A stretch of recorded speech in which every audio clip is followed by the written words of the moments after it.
A child woke up at 7 a.m. He woke his mother up, but she didn't wake up, so he cried, "Mom, I want breakfast." His mother, awoken by the noise, screamed at him, "Breakfast now. Go back to sleep," scaring him with her terrifying voice. The child ran away from his mother, opened the TV, and watched it for a while, but hunger soon took over. He went to the kitchen and tried to reach the upper shelf to prepare breakfast. While doing so, he fell and knocked over several cups and plates. His mother woke up and quickly went to check. He hid under the dining table, but she grabbed his shirt and beat him, repeating, "Why didn't you tell me you wanted breakfast?" He ran away in fear and didn't eat. At 12 p.m., his mother prepared breakfast, and he ate voraciously, soiling his clothes. She looked at him and yelled, "You're stupid. Can't you eat properly? Look at Muhammad, your cousin. He's your age and smarter than you." Tears filled his eyes as he ran to the backyard and didn't finish his meal. At 3 p.m., his father came home from work. The child was delighted and started talking about The Neighbor's Child, a movie he saw on a channel, and a series with various events. The father, lying on the bed, ignored him. The child quietly said, "Dad, Dad, why don't you answer me?" He moved his father's head with his little hands, but found him deeply asleep.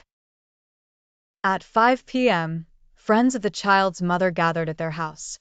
The child dressed nicely and wore his best clothes.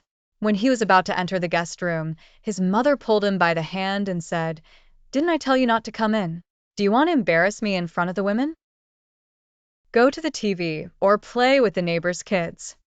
At 8 p.m., the child returned with his new clothes dirty, crying loudly. His mother saw him and shouted, "May God not give you health, fool. What did you do to your clothes?"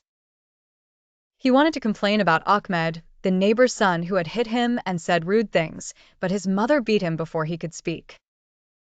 At 9 p.m., the father came and the family gathered for dinner.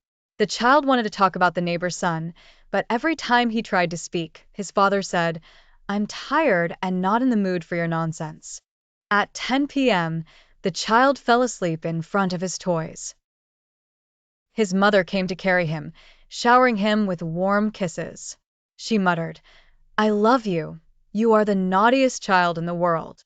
The father laughed and said, "Indeed, he is unusually mischievous. May God help us raise him." The important question, is this upbringing?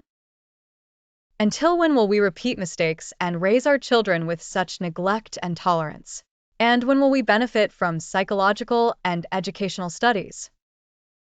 Ibn al-Qayyim said, "Many people make their children, their flesh and blood, miserable in this world and the hereafter because of their neglect, not disciplining them and encouraging their desires while claiming to be honoring and showing mercy.